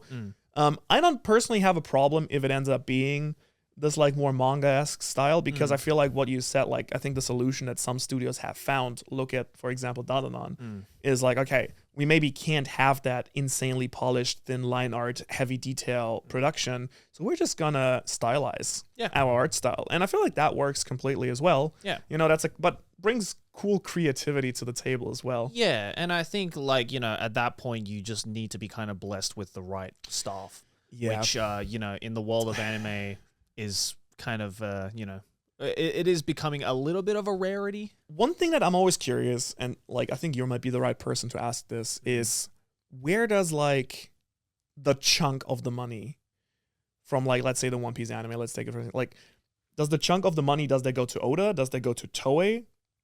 Does they go to because I sometimes feel like the reason I'm saying this is with JJK, the good example.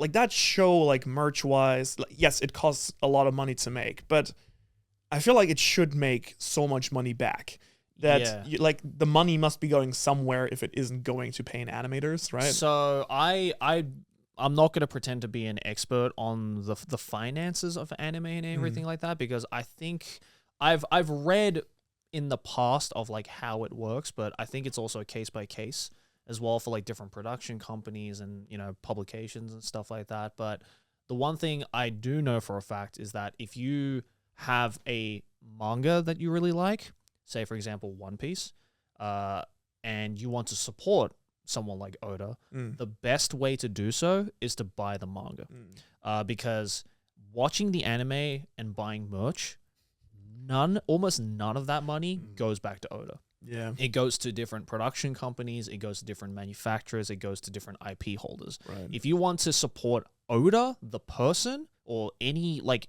fundamental creator of a story, especially in the world of anime and manga, if it's based originally off a manga, buy the manga. You just have to buy the manga. Yeah. Not buy Shonen Jump, buy the manga, like the Yeah. volumes of manga. Which is unfortunate because for a lot of people outside of Japan, that's very difficult to do. Yeah. Especially if you can't read Japanese, for instance. And especially because I guess, especially for an English, like I consume like the volumes. Like usually I consume the chapters in English, but then once the volume comes out, I just reread it all in Japanese. Yeah. But to be fair, I also consume the chapters in both English and Japanese because that's actually another topic I want to get into with you. But like just before, like to finish it up, I think it's easy to forget that it takes a lot of time, and there's like a really big time difference between actually being able, getting it here in Japan versus getting the translated volume wherever you are in the world. Even like, and many languages and countries don't even get that. Yeah. And if you don't get One Piece in, say, I'm like, there's probably Portuguese One Piece. I'm just gonna use it as an example. If you don't get Portuguese One Piece, then you're not gonna get Chainsaw Man in Portuguese either. Yeah. So, like, that just cuts it off really hard for you.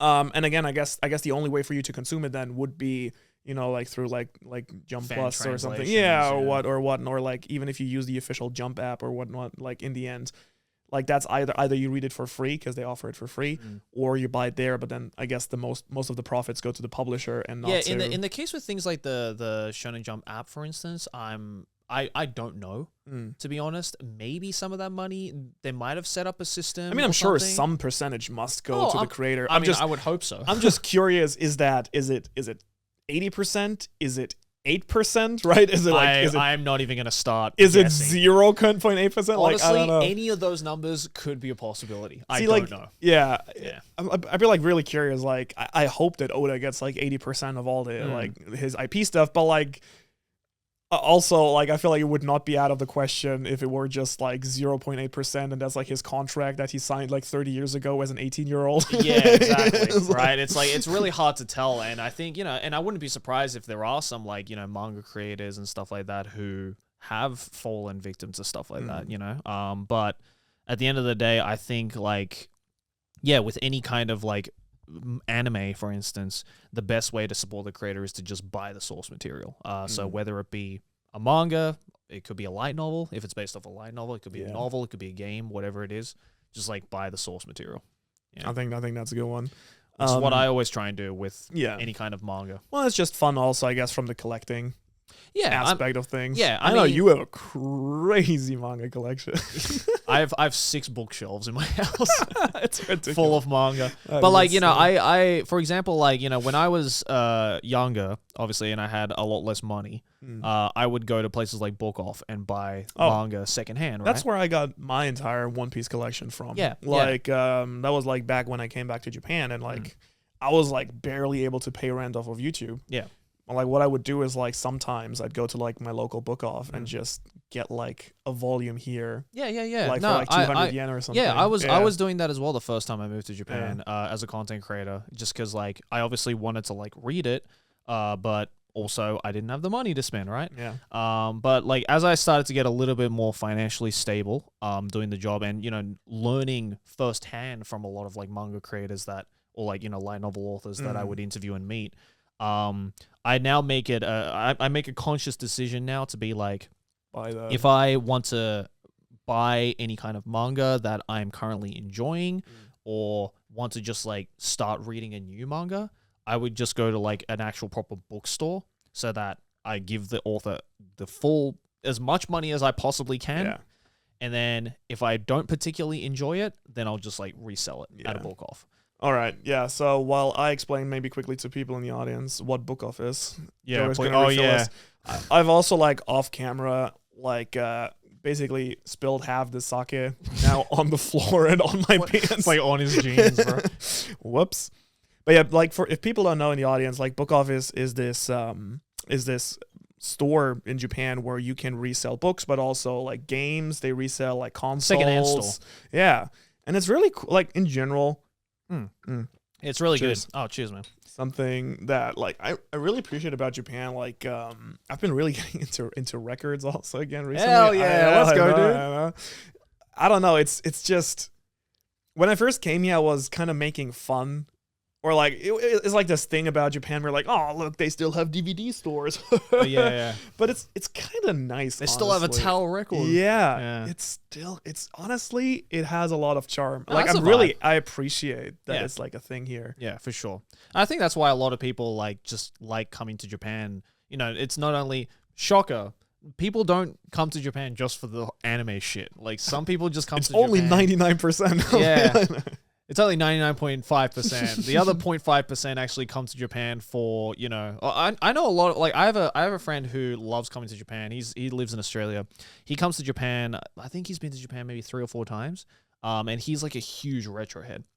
Nice. So just like for that stuff. Yeah. And like he loves coming to Japan to buy a lot of like retro like electronics and like retro like games and stuff like that, because the scene in Japan is just so much more active and like accessible compared to anywhere in Australia. Like it's just it almost forces you in like a very positive way to like engage with that stuff, because like I recently went to Ghibli Park and they just sell records with like the most beautiful Ghibli art on the cover, like Princess Moon. Like I just bought like 2 like for Kiki and for like Princess Mononoke. So like I have the Princess Mononoke vinyl as well. It looks, they come like, which one do you have? They have like 3 different ones, right? Oh shit, I don't know. I bought one. I got the one with the forest and then like the stag in front of the cover, but I know there's like, I think they had like 1 or 2 other ones too. Yeah, I have the one with like Ashitaka and Sun on the front. Yeah.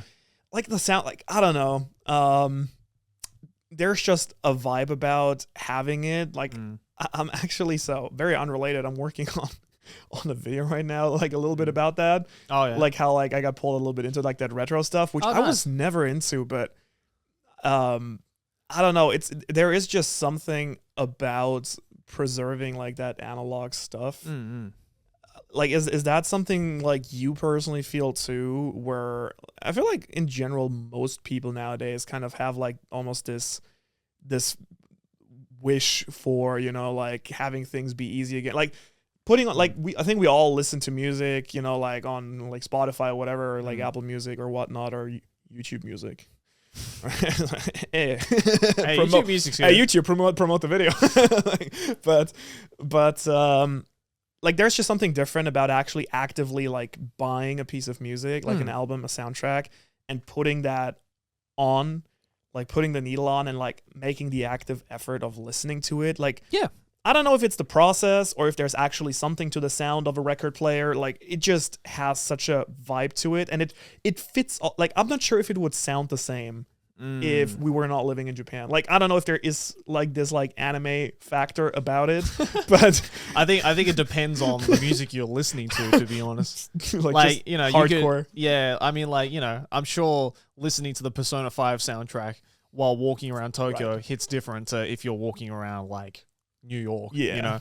But like, no, I completely agree though. Like I think the revival of retro technology, I think, is just a result of the fact that, well, 1, enough time has passed, and 2, now the newest generation, which I found out the other day, by the way, if you were born in 2024, you are now officially Generation Beta. That's the worst generation to be in. You are going to live the rest of your life being called a fucking beta. Is there Generation Alpha too? Yeah, it's before that. So Generation Alpha, I think it was born in, it's like 2015 onwards. All right. So basically the kids of today are now Generation Alpha. What's before 2015 then? Is it Z? Gen Z, yeah. Okay. It's Gen Z, and then what year were you born? 1996. So I'm like just. So you're right on the end of millennial. I'm like both millennial and Gen Z. Yeah. I would say I like had more of a millennial upbringing where I was like still running around the forest, like with a stick, pretending to have it like it's a sword. Yeah, basically, I think the best way to describe it is millennials were born or had a childhood where we were basically at the very beginning of the internet. Yeah. You know, so I didn't have a like, and you probably have the same experience. Like the first phone I had was like a Nokia, where like the one thing you could do on it is play Snake in black and white. Yeah, the one that was like a brick. Exactly. Yeah. And so my dad, like I remember my dad. I was very young at that point, but like I remember my dad had like a flip phone that like you could flip sideways, and it had a keyboard, and that was like the BlackBerry. Well, it was like it was. I think it might have been the Samsung. It was like this. It had like an actual like computer keyboard in it. Oh shit. Yeah, well, the BlackBerry phones like had that where you could flip it on the side and like push it up, and it had a keyboard. I was like, that's the shit. That's the future. And then I think when I was like in middle school was like when first like Facebook and stuff started popping up. And that's when like things went downhill from there, I would say. Yeah, pretty much. Once we all stopped playing Farmville, that's Yeah. when shit went down Yeah. the drain. But yeah, I think that's why like Farmville, fuck. I think that's why, for instance, God. you know, things like vinyls and like CDs and cassettes and stuff like that are coming back because people want to, because kids today, like especially a lot of the Gen Z, Gen Alphas, and now I guess from now on Gen Betas, which is hilarious to say. I'm gonna be using that all the Yeah. time, man. So you're a fucking beta.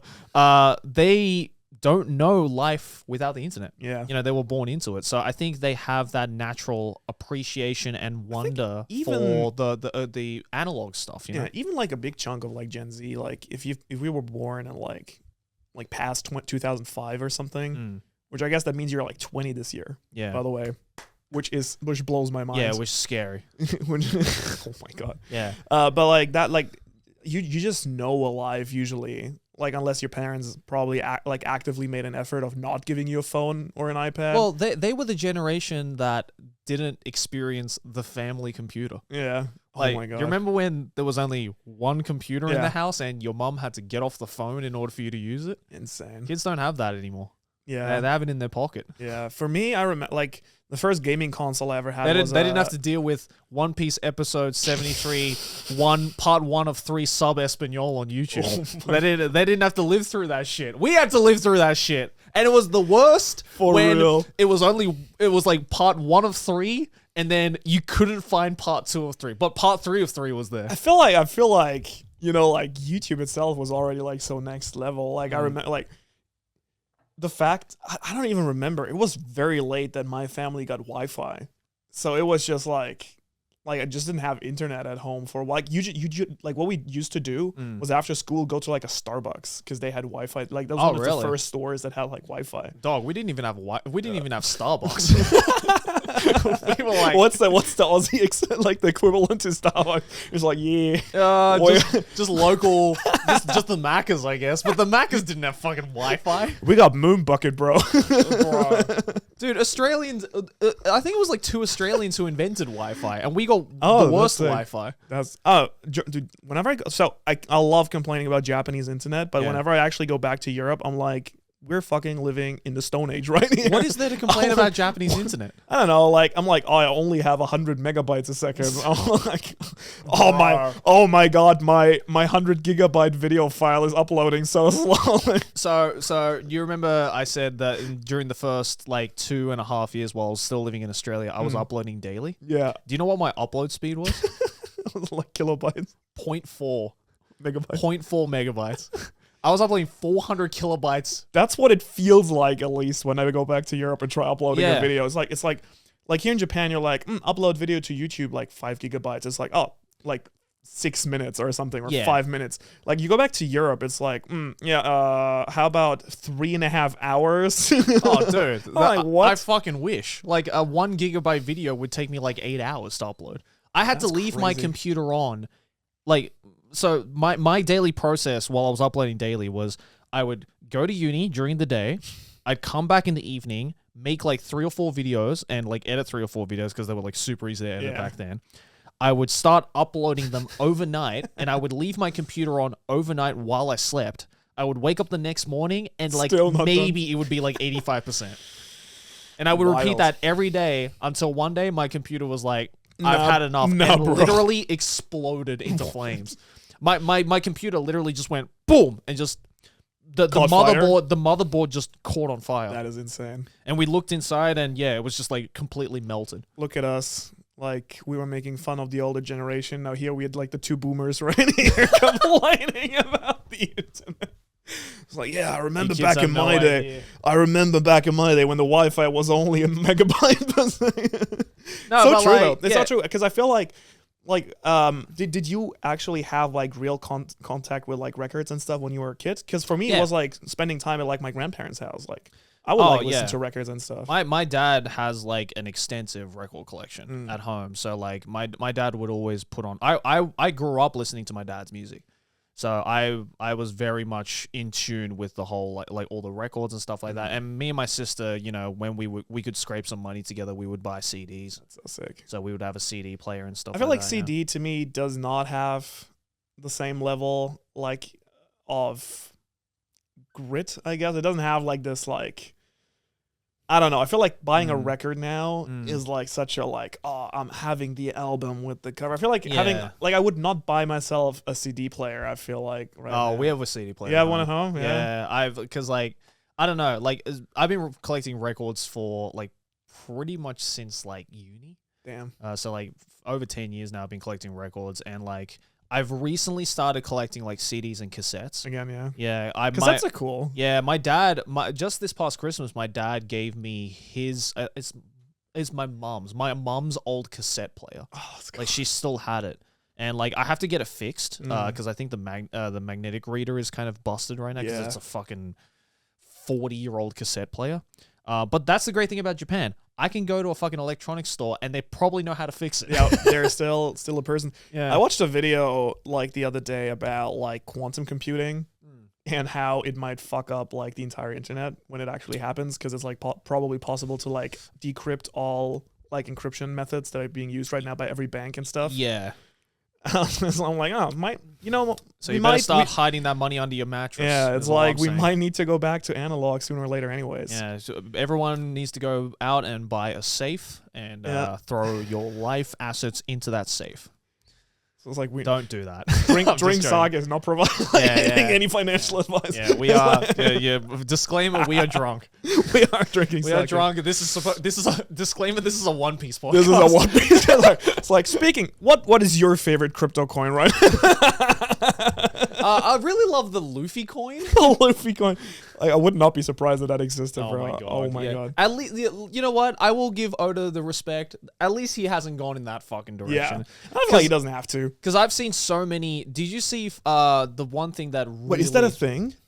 Okay, I was about to say, you know Hanazawa Kana? Yeah. The world famous Japanese voice actress? You know, do you remember, I think it was like a year or two ago, she was like shilling out these like NFTs. No way. Yeah. Really? And the internet was not happy about it. And we were just like, bro, is anyone you still... are like literally a multi-award winning anime voice actress. Why do you You need have to? the money. Why are you doing this? Well, I'm also like, who at this point in their like, is anyone still buying NFTs? Like, is that still a thing? Fuck if I know, man. Like, I didn't get it from the beginning. It's the same, like, the Hawk Tour, like, bringing, like, hitting off all. We're playing podcast bingo today. But yeah, for the Hawk Tour girl, like, I'm like, really bad that you're scamming your audience, but at the same time, who in the year 2024, now 2025, is still buying, like, shit meme coins of, like, I do feel bad for the people. I do, but at the same time, like, I'm like... Do you? I think they're idiots. I really don't understand. Like, it's like, I think if you're in 2024 and you're like, oh yes, I am going to buy a coin that has been promoted by this influencer that got famous for saying 2 words. It's like, bro, you deserve to lose all your money. I'm sorry. Like, I'm still holding up. I'm still waiting for my crypto zoo though. I'm still waiting for that. Those eggs.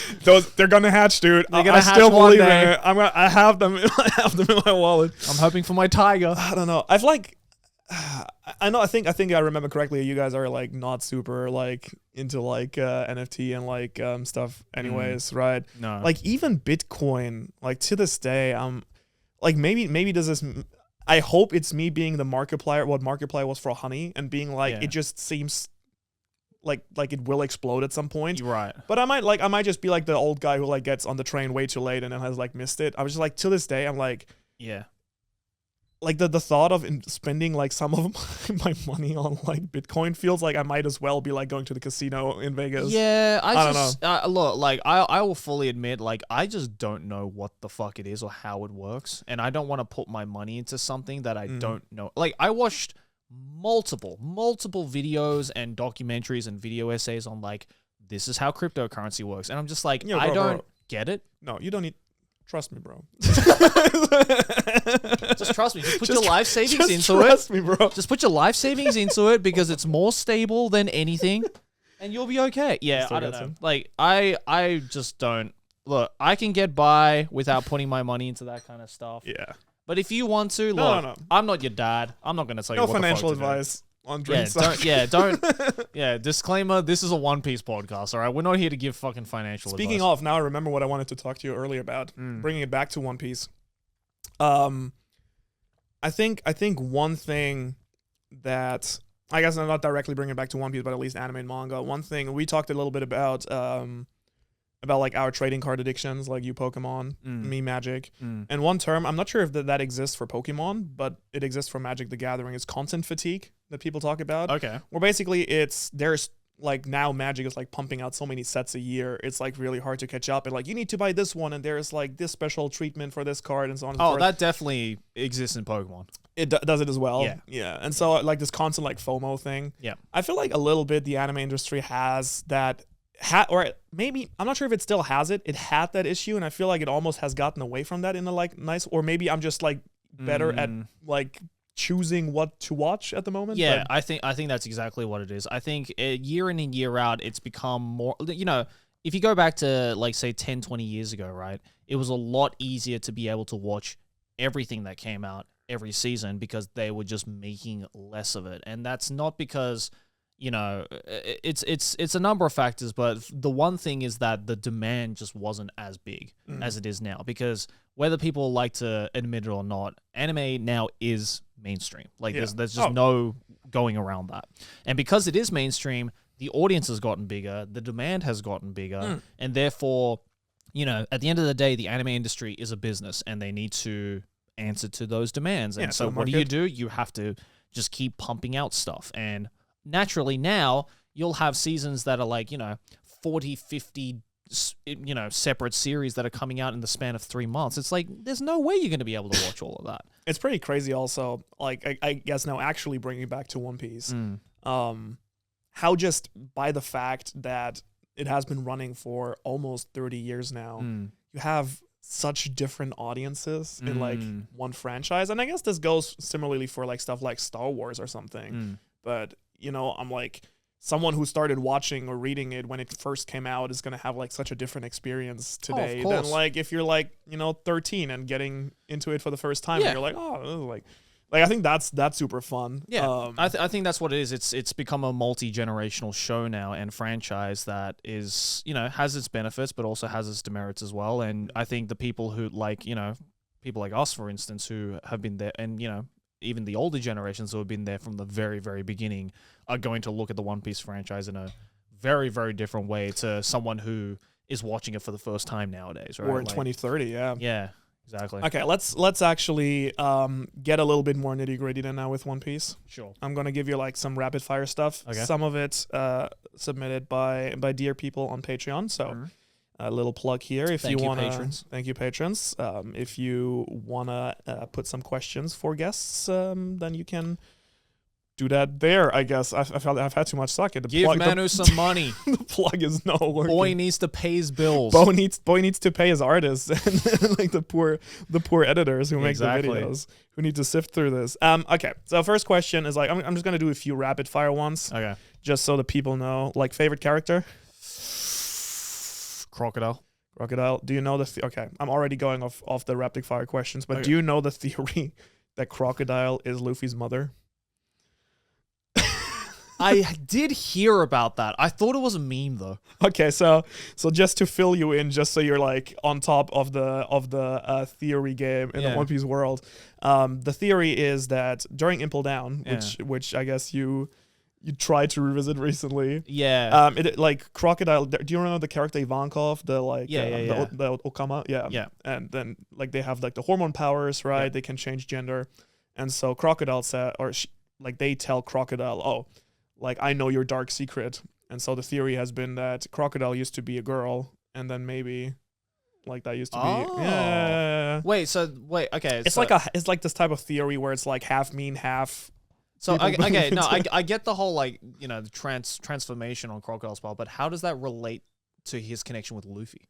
Well, it's kind of like how suddenly Crocodile is like becomes Luffy's ally, and then like even protects him with his life during the war. That's when Crocodile became my favorite character. Yeah. Was when during Impel Down, he kind of like started to come around to Luffy and was just like, You kicked my ass in the past, but I got your back, bro. And I'm just like, let's go, Crocodile. Exactly. Yeah. All right. Also, his voice in the anime is so good. So good. Whoever that voice actor is, I get a hard on every time I listen to.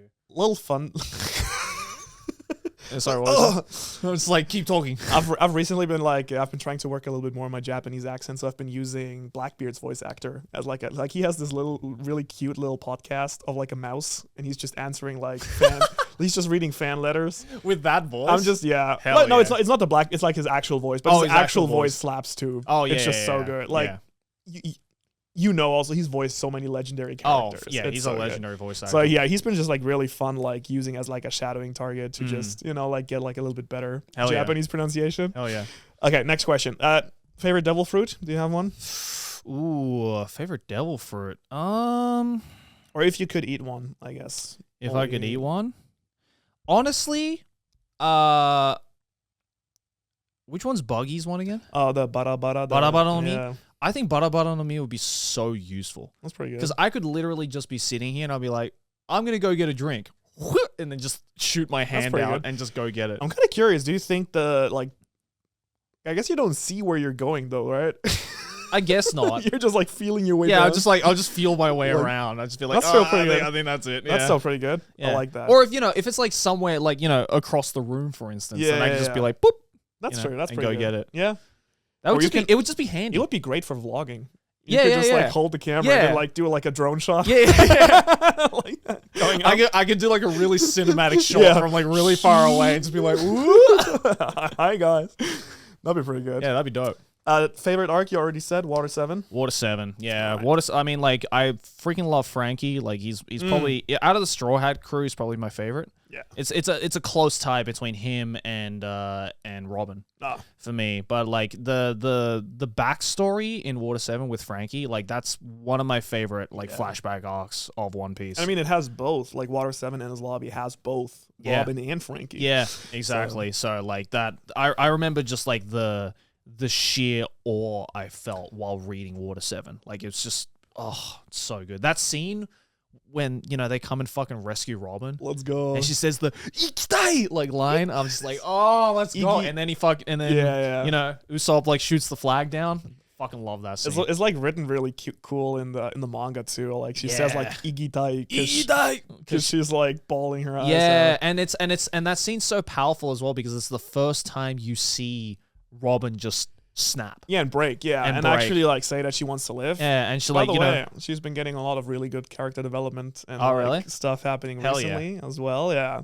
One interesting thing, like quickly going off of the rapid fire questions that I also wanted to talk to you about. Now remember, I thought about this at the beginning of the podcast and then I couldn't think about it. Is how would you explain to like non-Japanese speakers who really are into anime and manga? Would you say for you that there's a really big like different I'm not even sure if you do consume anything in English at all, but for me, like being someone who reads both the like Japanese and the English translation of One Piece, or it's not a translation in Japanese obviously, but like there are so many things to me for One Piece particularly because of all the deep lore and like the little like Easter eggs that Oda hides in there, but anime and manga in general, like how much do you feel like gets lost because certain things just don't translate? I mean, when I watch anime, for instance, sometimes I'll, have to put on English subtitles if I'm like, say, watching it with Arky, for instance, right? And like I'll just be listening, but obviously because it's on the screen, I can't avoid looking at the subtitles. So sometimes I'll read the subtitles, and I can't say how it is for One Piece necessarily. But for other anime, I do find it interesting that for example, like I wouldn't translate it in that certain way, or there are different like ways that you can translate a certain line in Japanese because they're such different languages that there is kind of like it really is up to the personal interpretation, really. Yeah, I think it's interesting because obviously for certain stories, like if it's like a sports manga or something, it doesn't matter so much if you're being liberal with the translation. Yeah. But some series it doesn't matter, but like some other series that is very like, for instance, where the dialogue is very important, like say for example the Monogatari series, right? Where like I think the Monogatari this is just an excuse for me to talk about Monogatari. It's my favorite anime. For example, I've always found it fascinating that the Monogatari series is even popular with English speakers.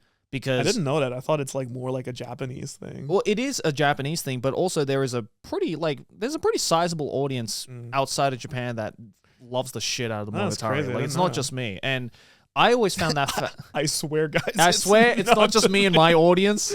There are people who love Monogatari, but I always found that fascinating because if you watch the anime, and this is not me saying that the translation is bad necessarily. It's great. It works, but the thing with Nishio Ishin, the creator, is that he is such a master at wordplay in Japanese that is almost impossible to translate into English. Or if you can translate it into English, it loses the point. Yeah. And it loses the meaning.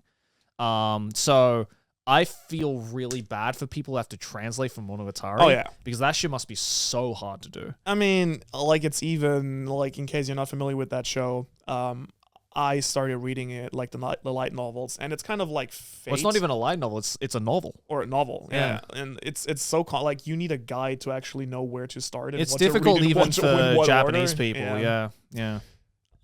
Okay, bring it back to, I think, one other Patreon question we had, and this is, I'm not sure if you have an answer to this, but how do you think that Usopp will become a brave warrior of the sea? We're like going, at least we're going really specific now. So, wait, repeat the question? So you know how each of the Straw has like a certain dream? Yeah. So Luffy wants to be Pirate King. Yeah. Nami wants to make a map of the world and so on. So Zoro's strongest Oh yeah, swordsman. Usopp wants to be the Lord of the wants to ocean. become a brave warrior of the sea. Yeah. And so, like, I guess the question there is, I guess it's more thematic now with Elbaf because he has all these connections to the giants because he befriends all the giants. Oh, okay. Throughout the story. Right. Or, like, do you have, like, is that something you ever thought about, like, what that could mean? I mean, look, if Oda has plans to, like, at the end of the, maybe the epilogue of One Piece where we get to actually see every single member of the Straw Hat crew be able to, like, actually fulfill their dreams, and fucking Usopp is there with his giant buddies and is like, being like the Lord, then fuck it. Okay. Hell yeah. Let me hit you with something else. What would you think if, like, let's say Usopp sacrifices himself for Luffy and actually dies and becomes a brave warrior that way? From a narrative perspective, I think that would be sick as fuck if done correctly.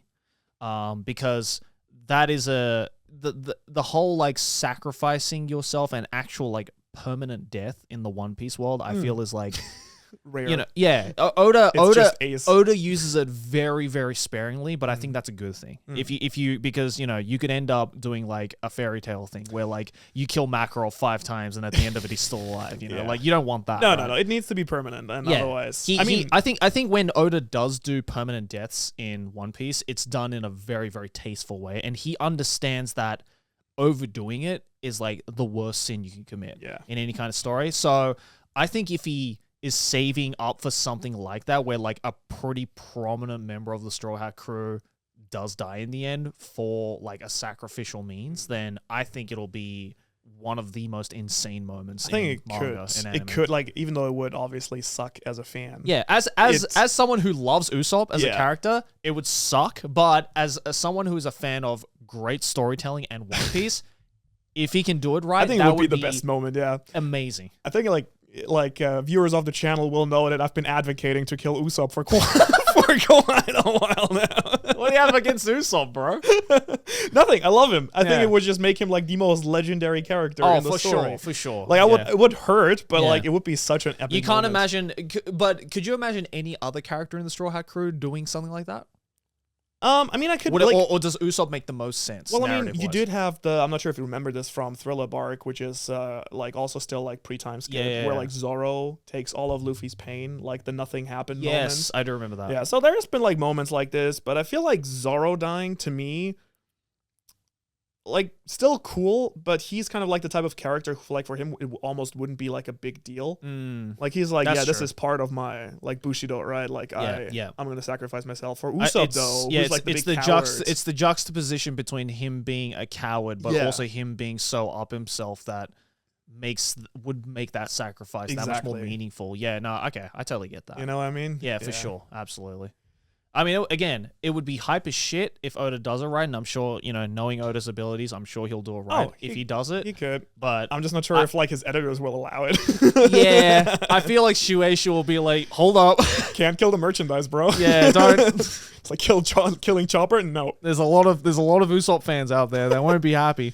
All right, I guess most important final question. When do you plan to catch up to One Piece? And once you do, you're gonna have to come back onto the Yeah, podcast. I'll tell you what. The next time I come back onto this podcast is when I would have caught up to One Piece. All right. And I will try and make that happen Ooh, soon-ish. Soon. 2045 people. Yeah. You've heard it here first. Stick around for about 10 years and I'll finally get there. All right. So obviously Joey's very small and upcoming YouTube channel is going to be linked in the description Please below. help me. Please help him. Please subscribe. He needs all the I help need some he more can get. subs, bro.